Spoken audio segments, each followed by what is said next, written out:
The question is simple. Have any of the systems on my network been compromised? The answer is harder than it should be. Enter AI Hunter. Active Countermeasures has automated and streamlined techniques used by the best pen testers and threat hunters in the industry to create AI Hunter, a network threat hunting solution that does the first pass of a hunt for you to identify systems that are most likely to be compromised and scores the results on a scale from 0 to 100. You can then research those systems in depth with AI Hunter. Focus your valuable time on the systems that need your expertise with AI Hunter. Sign up for a personal demo today at securityweekly.com/ACM. RSA offers business-driven security solutions that provide organizations with a unified approach to managing digital risk that hinges on integrated visibility, automated insights, and coordinated actions. RSA solutions are designed to effectively detect and respond to advanced attacks, manage user access control, and reduce business risk, fraud, and cybercrime. RSA protects millions of users around the world and helps more than 90% of the Fortune 500 companies thrive and continuously adapt to transformational change. For more information, visit securityweekly.com/RSA security. And welcome back to the second segment of episode 18 of Security and Compliance Weekly. We've been talking with Jeff Recor from Accenture about a lot of different things, loosely focusing on integrated risk management, which I think we're going to talk more about in this segment. I'm your host, Mr. Jeff Mann. My co-hosts, Scott Lyons, Josh Marpet, and Matt Alderman. One brief announcement, and then we'll jump back into the discussion. I looked this acronym up because the guys in the studio just threw this at me. The Ocean State Higher Education Economic Development and Administrative Network, which is OSHEAN, and the Pell Center are partnering together to present Cybersecurity Exchange Day on Wednesday, March 18th from 9 a.m. to 3 p.m. at the Sav Regina University in beautiful Newport, Rhode Island. If you visit securityweekly.com/OSHEAN 2020, you can register for free and come join the fun.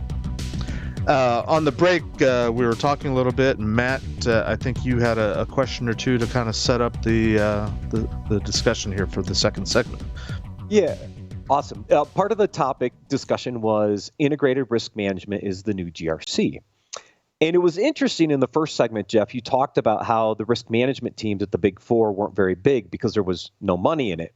And if I think about the evolution of where we are in this space, because I spent a number of years in this space, I had a startup, I worked for the RSA team on Archer. And back in the day, it was enterprise risk management and GRC, kind of two separate disciplines. There was this enterprise risk component and there was this governance risk management compliance. Then operational risk management came into the mix and there were these different disciplines. And then the analyst said, oh, no, it's integrated risk management.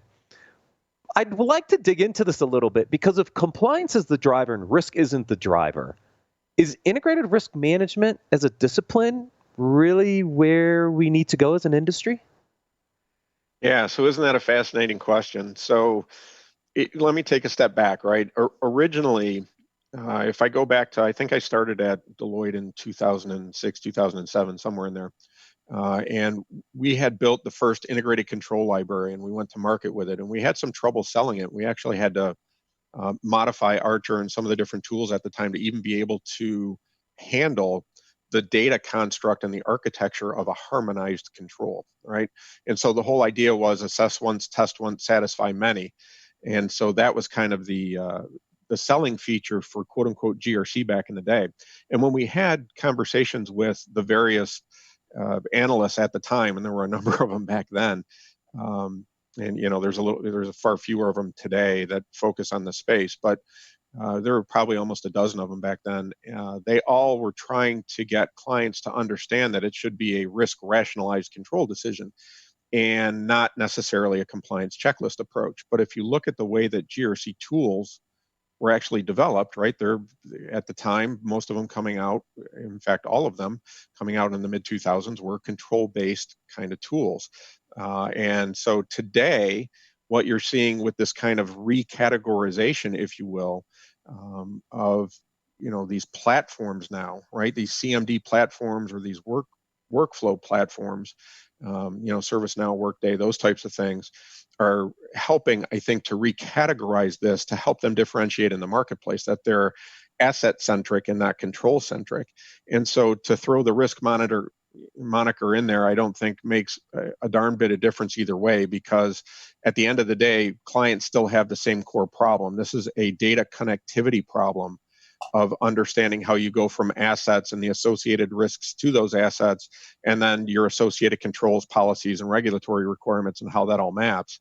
And then on the other side of the coin, since the asset is the center of the universe, how threats and vulnerabilities and all of that tie together, and how that's scored, and how that impacts everything else downstream from your control set, right, and your risk appetite.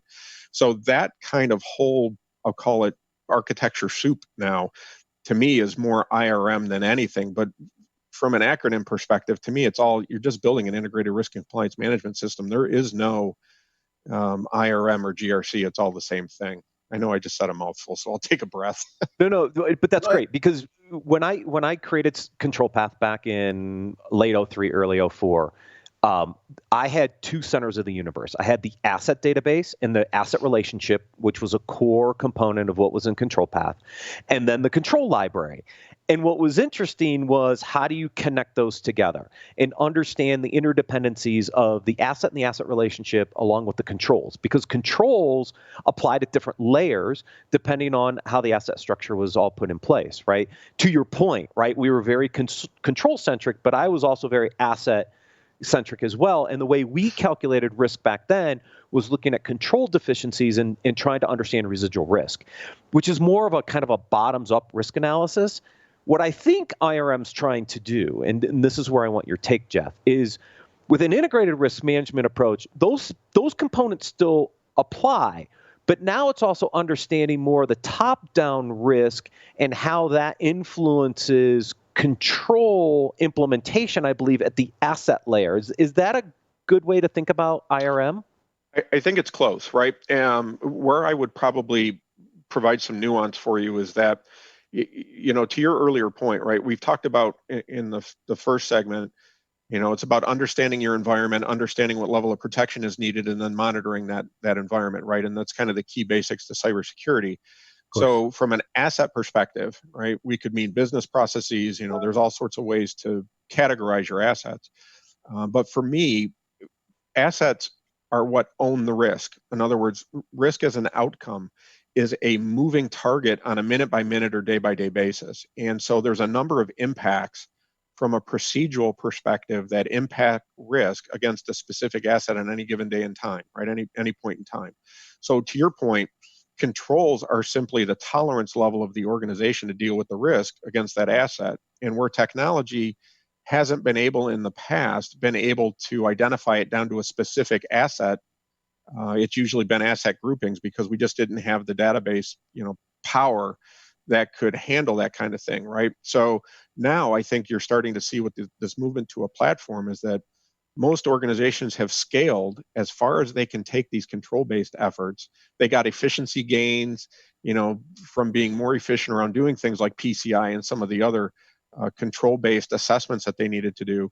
But now they want better visibility into their environment. And to me, that's what IRM is driving, is that visibility. And so where in the marketplace people are differentiating is how they get clients to that end goal of getting more visibility into the risk. And I want to push back. Hang on. I want to talk for 1 second. And I think it's we all want to talk. I know. I'm sorry. Give me 2 seconds. I'll be a quick one. This is just a thought experiment. You talk about how, and I love this, you talk about how it used to be around the control. That was sort of if you think about it, the primary key of the database, okay? And then you talk about how assets are now the primary key of the database, and that we center everything around the assets and link everything back to an asset, okay? I'd like to point out that there are more than just controls and assets. There are workflows. There are the actual risks themselves. And I think it's going to be interesting, and this is just my point, I think it's going to be interesting seeing how new IRM, GRC, whatever, new tools in this field are focused around, are primary keyed on, or have as their central point of connection going forward. And I just think that's going to be fascinating.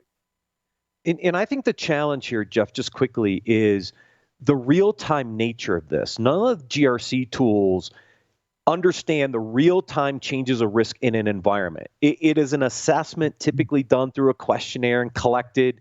You can do some level of data integration, but I think the big challenge here, Jeff, has been that real-time nature of changing risk in the environment, and how do you get that visibility to react quicker than waiting for your annual assessment at the end of the day. Well, that goes back to the metrics. That goes this right is back where to it gets really interesting for me. I'm sorry, Josh, go ahead. No, I was going to say that goes right back to the metrics you were talking about earlier. So please take it away. Yeah, so for me, there's the underlying architecture of how everything connects, because in order to get that visibility that you were talking about, without that architecture that's right, nothing will be correct downstream. And that's been part of the challenges with metrics and getting metrics effective. We always had this term called golden sources, right? And it was, you really couldn't have an effective metrics program unless you had the right data sources linked, to the right metrics in the right way, right? And there's a whole kind of program around that. I think that approach still applies today. What I'm talking about is a little fundamentally different, right? And so I guess, first of all, let me start by saying, happy RSA Independence Day, right? So with the news that Dell is probably going to reposition RSA to be sold to STG, I think that news broke this morning. So Archer's kind of in a unique position, and MetricStream and some of these other tools that really have been kind of predominant in the marketplace, coming at the challenge for clients around controls and efficiency gains around how they deal with controls. I think today clients have said, okay, I get the fact that there's a control checklist, right? And if I had a nickel for every time I walked into a client and asked why a control was there, and somebody told me, well, it was their 20 years of experience in the business, that's why a control was there. I think GRC has done a terrible job of enabling bad behavior around controls. It's made it easy for people to take the easy way out and not really think about why they're doing something. They're just doing something because a standard or a guideline tells them that's what they should be doing, right? New York DFS, you can go down the list. And so IRM, in my humble opinion, even though I don't like the vernacular, is trying to force clients to think about, okay, if I come at this from a risk perspective and I have all this data, right? We're doing pen tests, I'm doing internal audits, I've got the ops risk exchange where I'm anonymizing my loss events and I'm uploading those into the cloud. I've got all these data points that I'm trying to figure out what I do with, and they're all in silos today. How do I bring that together? And I think originally when we started talking about, even to your point, Matt, back in the control path days, right, when you go back into the early 2000s, I think there was a movement to try and get there, but the technology really wouldn't support it because there were two reasons, right? One, clients didn't want to pay for somebody to figure out their asset problem. And I still think that's a core problem today. We did one asset management CMDB repository project that was $13 million just to take 27 disparate CMDBs and get them down into one. So these aren't little things, right, for the most part. And then the second part of that is how people actually use risk assessments and what they do with them. And so in my humble opinion, right, and this is just Jeff Recor's opinion, I think most organizations have the right data points where I don't think they need to go out and do questionnaires anymore. I think the data is there for them to see in near real time what their risk posture is based on all of these components that all of these tools and all of these people are bringing to the table every day. And it just needs to be processed in a way to help get them visibility. So I think you are going to start seeing some market changes around this kind of approach. All right, I'm going to jump in. Nope, I have to jump in here because I've been banking a few comments. That makes two of us, my friend. So there's several things wrapped up in here, so I apologize for dumping. One of your premises that you made about sort of the early days was based on sort of the original approach to security. I'm not sure I bought what you had originally said, but because I think the original premise of this thing that we used to call internet security was simply create a hedge between the internet and the corporate network, and who cares what went on inside. The second comment I wanted to make is to push back a little bit. This has been a pet peeve of mine as a consultant, not for the big four, but for smaller companies and organizations over the years. I've always kind of found it curious that when people talk about assets, they tend to be talking about computers and servers and databases, whereas my DoD background, I always thought of assets being information. It can be other things, but largely information. So It's a little bit semantic because oftentimes that information is housed in servers and databases and on computers and whatnot. So I get that. But I think part of what you're describing in terms of this sort of people not getting it or not approaching things directly has to do with sort of a fundamental not understanding what it is that you're trying to, forget the risk, or before you understand risk, understand what's at risk. What is it that you're trying to protect? What is the thing, the asset that's at risk that we're doing all of this about? So I want to throw those out as statements. In terms of a question, though, I want to ask, because the conversation seems to have been steered more towards, up to this point, large enterprises that are affording or potentially can't afford groups that focus on risk and buy some of these sort of tools that help them sort of think larger. As we're talking about what could or should be done, I would also just like to throw out the question, how can the common company also benefit from this discussion if they're not one of the large Fortune 100, 500 companies that have huge budgets that can kind of, throw some amount of budget at these things that at least at some level seem a little bit more esoteric. I mean, we can all agree that they're important and vital and really what the focus should be, but I think companies as a whole, right or wrong, they focus on but what do I need to buy? What do I need to do? What do I need to have these boxes checked. So, as we're having this discussion of this thing called integrated risk management and what that means in an organization, not just enterprise, but other companies, I'll shut up. So all very good points. I would agree with all of it. I think to answer your question directly, what I would say is I'm actually about to step into a meeting when we're done here with Microsoft, and I think Microsoft is starting to show signs that they're interested in getting into the quote-unquote GRC game themselves.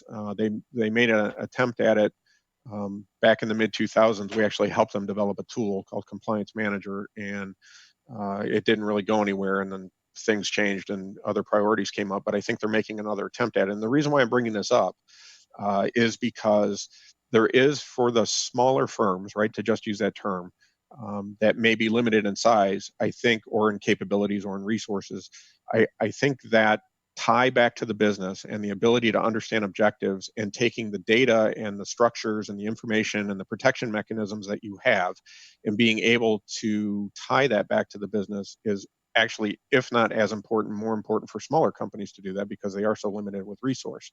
So for me, this whole movement towards just being able to understand what your objectives are, what the uncertainties are to those objectives and managing around those, I think streamlines, frankly, the spend and the focus that smaller companies could dedicate to being much more practical with the way that they go after security rather than worrying about the bigger picture kind of items that they have to do. Now, this is this yin and yang where compliance maybe comes into play and helps a little bit, is some of those mechanisms can be interpreted that way. And in fact, some of these things about objectives and objective setting and strategies are actually built into some of the compliance activities. It's just, most organizations, big organizations, focus around the control activities and not so much the outcomes and what's being expected from those compliance rules. So that's kind of how I would address the question, if that makes sense.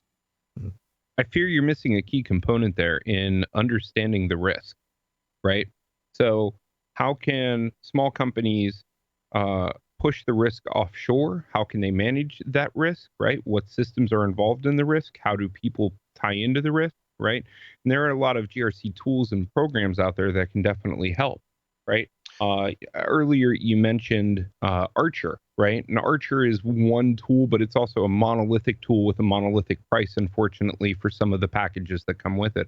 Other tools that are out there are like Xacta, that is put out by Telos. Xacta does a really good job as a competitor to Archer, but there are even smaller companies out there that have GRC tools that do absolutely everything under the sun that is needed to do for compliance, from vulnerability assessment to asset discovery to cataloging and tagging of risk to being the nag on the network, right? So how would, in your eyes, a small to medium business how would they be able to identify a tool set that can aid them in this journey of understanding what risk is onshore, what risk is offshore, and any incoming risks from outside effectors? Yeah, so thank you for calling me on my consulting language. So yeah, you're right. When I'm talking about risk, that's why I was talking about measuring uncertainty, right? So I got to take my consulting hat off and stop using the terms.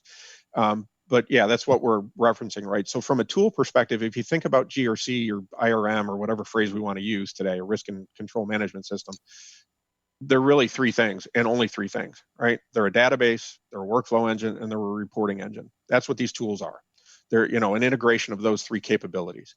And so, do you need a dedicated quote unquote GRC tool? I think the last analysis I saw had 64 different, well-defined GRC tools in the marketplace. I'm sure there's more if you really kind of cut it up that way.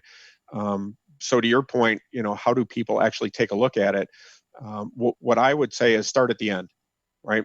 Start with what kind of reporting you want to get, what kind of visibility you want to get to support and enable your business, and then work backwards from there. And that's kind of how we manage to everybody, whether you're really, really large or really, really small. And because the architecture needs to support the outcome. So whatever tool or tools you're going to use, and nobody says you need to buy a GRC tool in order to get this kind of outcome about understanding your visibility into risk. You could probably do it with some of the existing tools you have. But at the end of the day, if you can define what your accountabilities are, right? In other words, who owns what, who's responsible for what, and what kind of information do they need? I think the rest of it is kind of cake, right? You can kind of go from there and work backwards and figure out the capabilities that the tools can bring to enable that to happen. What I think is interesting is I haven't tracked the number of GRC tools, but the biggest one in the industry is Microsoft's Excel. So, Yep. Microsoft getting into the business is probably good for them because the majority of people still track this stuff in Excel spreadsheets. I'm going to hit you so hard. It's phenomenal. You're right. Hey, you're absolutely right. But I still hate you. Look at our Excel sheet.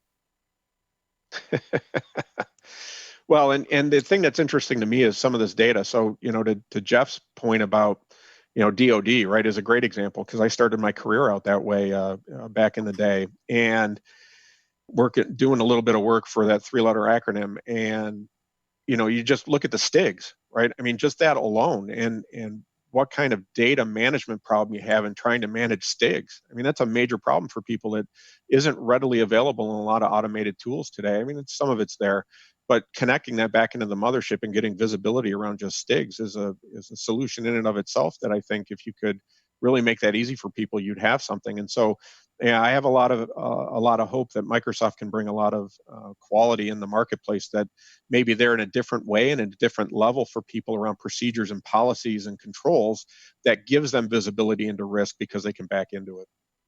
You know what? I'm going to ask you a question. Where do you see this all going? We've talked about measurements. We've talked about standards. We've talked about tools. We've talked about a lot of different topics in this roughly hour that we've been together. And it's really, by the way, been absolutely fascinating, and I cannot thank you enough. This is lovely.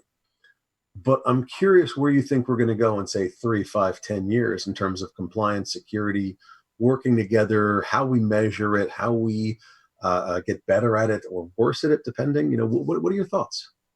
Yeah, I love that question. And, we're obviously, I put my consulting hat on, right? There's a lot of investment being made in trying to push the envelope to address that window. And so, there's a lot of buzzwords around AI and ML. And it's funny to me that I just saw an article in one of the major media, security media releases around natural process language and that impact on compliance with that. And, we were trying to do that 15 years ago and realized the weaknesses there. And now you have Watson and some of these things. What I really believe and what I'm starting to see, and let's even take the 3 to 5 year window. Imagine if you're a CISO, you come in the morning to your office, you take your coat off, and you say to your virtual or digital assistant, give me a window on what's going on in the ecosystem, what happened while I was away last night. And so you get a rundown on, top threats, top weaknesses, top problems, challenges, whatever's going on in your ecosystem that, based on sort of the business objectives and criteria that you're managing to, your digital assistant can give you that window, and then through the night can also tell you these were the problems that were automatically addressed. Here's the things that you need to continue to work on today, and just, I think, provide a layer of intelligence to security that doesn't exist today, that most teams struggle with, especially in the mid-tier, right, where technology isn't really being applied as well as it could be because there's a lack of skill set and a lack of spending. And so that's where I think in 3 to 5 years we're going to see some major improvements with just some of the things I'm seeing here that we're doing, and at other at my peers. There's really some neat stuff coming down the path as far as being able to enable people to function better as security practitioners, just because of the dearth of data that's out there and the overwhelming ability to make sense out of it. So you think we will finally allow the CISOs or give the CISOs a system of record? Because everybody else has their system of record. The poor CISO's got 50 to 75 plus tools he's trying to manage to get to that level of intelligence, Jeff. I mean, do you think we can really get there in the next 3 to 5 years? Yeah, I would even make a prediction that the CISO role may be going away. How about that for a prediction? Yeah, well, I made that prediction 5 years ago, so you're 5 years behind me. It's just like the paperless office, right? I mean, eventually we'll get there too, I suppose. But yeah, if you think about that, right, forget the system of record of just being able to understand, what they're dealing with on a minute by minute or day by day basis, I think would be a giant step forward for a lot of the CISOs that are out there. And so if you think about the CISOs that are really good, right, they're the ones that can interpret technical capability into business ability. And for me, I think technology can help a lot there. And that's what I'm hoping to see in the next 3 to 5 years. Bravo. Oh my gosh. So we've covered a lot of ground, and unfortunately our time is sort of running out. Just in terms of, you've sort of summed up a little bit already, but if you could just encapsulate maybe 3 takeaways, 3 things that our listening audience can do, regardless of size of organization, maturity of organization. But what are 3 topics or 3 areas that you think our listening audience should focus on, as a parting shot, as an admonition to do better? What give us something. Well, based on everything that we've just talked about, I think the 3 takeaways for me is, first, understand the business. Make a concerted effort to actually understand the reason why you exist and the context within which you exist to function, right? So as a security practitioner, why are you doing what you're doing? That's first. So take a step back and don't just focus on the bits and bytes, but actually how it impacts the business in a positive way. The second thing is try and figure out how you can communicate that way. And so there's solving technical problems, and we all know that there's some mundane tasks that just are what they are and you have to do them. But I think the communication of the value of that could be really improved upon. And so I would implore everyone to kind of focus around that as kind of the second takeaway, is really work on communicating to the business in business terms and make them really understand the value that you bring to the table. And then the third thing would be get ready for change, right? And take a hard look at how you bring data together to try and get better visibility to the business, right? To me, that's what it's all about at the end of the day. It's not just solving the immediate technical problem that's in front of you. It's actually being able to make the business better through your efforts and what you're doing, so that 1, you get credit for what you're doing, and 2, you help the business grow. So those would be my 3 takeaways. Great. Appreciate that. Jeff, thank you so much for your time today. It's been a great discussion. If there's a 4th takeaway, it's that Microsoft is going to solve all our problems for us. Hallelujah. Hallelujah. All right. Thanks a lot. Josh, you can hit me next time you see me. Okay. All right. That's going to do us today for Security and Compliance Weekly, episode 18. And we'll see you, or you can listen to us in 2 weeks after RSA. Take care.